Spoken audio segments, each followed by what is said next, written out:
the squadron of Saab J29 Tunnans swiftly took to the skies.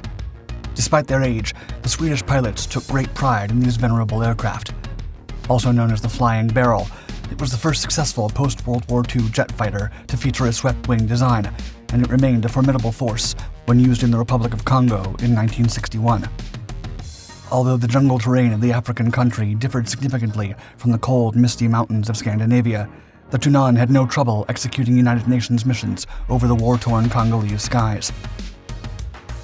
As they descended to a lower altitude, the squadron of Swedish Tunnans approached their target and unleashed their AIM-9B Sidewinder missiles upon the enemy.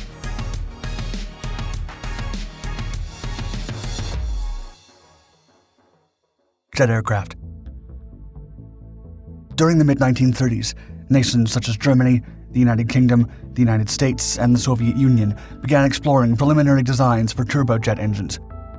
By the time World War II erupted, Germany held a distinct advantage after the Luftwaffe successfully tested the world's first jet-powered aircraft, the Heinkel HE-178, on August 27, 1939. The British Royal Air Force soon followed, with the maiden flight of the Gloucester E-2839 in April of 1941. Shortly thereafter, the U.S. Army Air Forces developed its first jet aircraft, Bell's P-59. However, none of these aircraft participated in combat operations during the war. The revolutionary German Me-262 Stormbird became the world's first fully operational jet-powered aircraft. As the war neared its conclusion, the Allied forces launched several operations to seize Luftwaffe aircraft, equipment, and personnel in order to gain insight into the latest aviation advancements. Notable among these were the American operations Lusty and Paperclip, which succeeded at capturing dozens of German aircraft, engineers, and scientists that became crucial for U.S. post-war military developments. When the war in Europe ended, other jet aircraft joined the Me-262 in taking to the skies, such as the Gloucester Meteor, de Havilland Vampire, Lockheed P-80, and the Soviet Yakovlev Yak-15. Nonetheless, none of them featured a swept-wing design like the innovative Me-262. Swedish engineers then set out to develop not only their nation's first post-war jet aircraft, but the first to feature a swept-wing design. Saab 21R. Sweden effectively utilized the limited information it obtained from the most advanced aircraft of the German Luftwaffe. The Swedish military then incorporated the knowledge into a piston-powered aircraft design that the Saab Defense Company had already been developing. This design featured a twin-boom pusher configuration with a low wing, standard tricycle landing gear, and forward-firing armament. The prototype, dating back to 1941, had seen little progress. However, by late 1945, Saab considered equipping it with a 2,000-horsepower Rolls-Royce Griffon engine. Nonetheless, the intelligence gathered about the jet engines used by the Germans in the Me-262 led to a change of plans. Saab collaborated with other Swedish companies to produce the British Goblin II turbojet engine under license. The aircraft design then underwent a lengthy conversion process and flew for the first time in March of 1947, becoming Sweden's first jet-powered fighter and the first post-World War II jet fighter to be produced. Designated as the Saab 21R, only 64 units were manufactured before Saab embarked on a more ambitious venture, the development of another jet fighter featuring a swept-wing design. Project JXR. Sweden recognized that it was falling behind in terms of post-war military innovations and decided to catch up, particularly in the areas of jet propulsion and aerodynamics.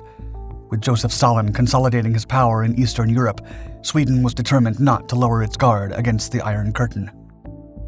Development on Project JXR began almost as soon as Saab decided to begin the conversion process of its Saab 21R design.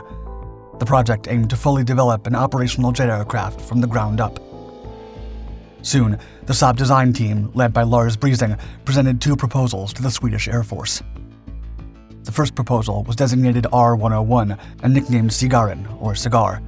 It featured a unique shape that closely resembled the American Lockheed P-80. The second one was designated R1001 and featured a barrel-shaped design. The Swedish Air Force opted for this design as it proved faster and more agile. Saab then continued its development and replaced the straight-wing design after analyzing Luftwaffe research data regarding the aerodynamic benefits of a swept-wing design. Fred Winstrom, Saab's project manager, thoroughly studied Messerschmitt schematics for the P-1101, P-1110, P-1111, and P-1 jet fighters, which were never realized by the Third Reich. Moreover, Hermann Beerbohm, one of the many German engineers who fled to Switzerland during the final days of World War II, eventually joined Saab to assist in the development of Project JXR and the R-1001 prototype. Swedish jet fighter. Hermann Beerbohm played a crucial role in demonstrating that delta and swept wings reduce drag as an aircraft approached the sound barrier. Saab corroborated this finding through extensive wind tunnel testing using a Saab 91 Saphir trainer. Consequently, the R-1001 prototype was given a 25-degree sweep. The tests determined that the prototype's undercarriage needed to retract into the fuselage to allow the wing to be as thin as possible, thereby maximizing thrust. To enhance stability during takeoffs and landings, Saab also incorporated automatically locking leading-edge slots and flaps. Initially, Saab partnered with de Havilland to power the prototype with the Goblin turbojet engine, but it was soon replaced by the more potent de Havilland Ghost series. The airframe was constructed from a material similar to the American 75S aluminum alloy. Some components consisted of heavy frames, while others featured stressed skin to achieve the ideal balance of strength, space, and weight. The final design showcased a single round air intake in the nose, a bubble canopy above it in the forward section of the fuselage, and an ejection seat equipped with an explosive jettisoning system. This compact, stout fighter prototype measured 33 feet in length, 36 feet in width, 12 feet in height, and had an empty weight of over 9,500 pounds. In February of 1946, the Swedish Air Force approved the design and awarded Saab a production contract for 3 prototypes, which would fly under the J29 designation. The J29 Tunnan. The 3 J29 prototypes encountered a series of technical problems that took Saab over a year to resolve. From pressure cabin leaks to hydraulic system failures, these unconventional-looking fighters experienced a challenging beginning. However, progress was made, and the first Saab J29 prototype took to the skies on September 1, 1948, with British squadron leader Bob Moore at the controls. Despite a minor issue with the landing gear that prevented the J29 from reaching its desired top speed, Bob Moore was pleased with the prototype's performance. He described the Saab J29 as, quote, "on the ground an ugly duckling, in the air a swift." A 4th prototype was later constructed as part of the test program. The initial 2, including the one that Moore piloted, lacked armament and carried only heavy field equipment. The remaining 2 were armed with 4 20mm cannons. Test pilots found the aircraft to be fast, reliable, and agile, boasting an exceptional turn and roll radius. Owing to its unique shape, the J29 quickly earned the nickname Fliegende Tunnan, the flying barrel, or simply Tunnan for barrel. During the initial tests, the British de Havilland Ghost turbojet allowed the aircraft to reach top speeds of over 659 miles per hour.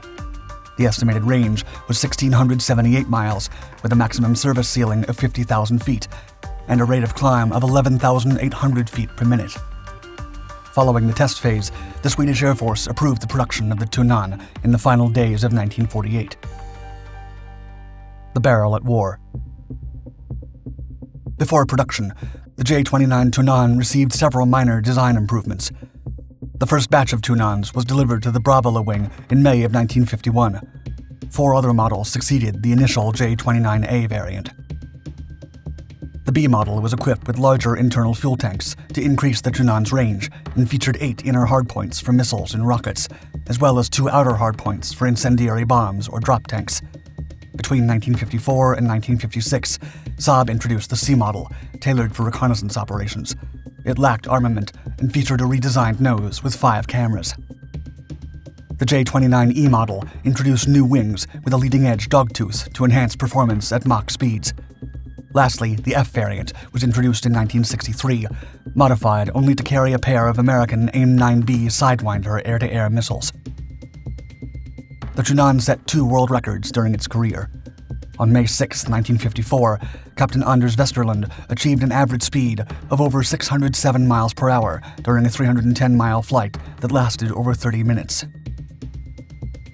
A year later, Captain Hans Naish and his co-pilot Birger Eriksson set another record, achieving an average speed of over 559 miles per hour during a 621-mile flight.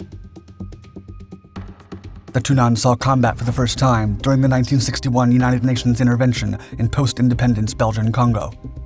During the African peacekeeping mission that lasted until 1964, the flying barrel was used effectively to destroy enemy ground targets with cannon and rocket fire. No aircraft were lost during combat operations, but the Tunnans deployed to fight in Africa were scrapped instead of being relocated to Sweden due to high costs. The fighter would serve in the Swedish Air Force until May of 1967, when it was replaced by more modern aircraft. Over 661 units were produced, and the flying barrel is fondly remembered today as the first Swedish jet fighter with a swept-wing design, and the first to see combat since the end of World War II. Thank you for watching my video. If you enjoyed it, please give us a thumbs up and subscribe to Dark Skies. And don't hesitate to check out the rest of our Dark Documentaries channels for many more history-inspired stories. We publish new content regularly, so hit the bell icon and stay tuned.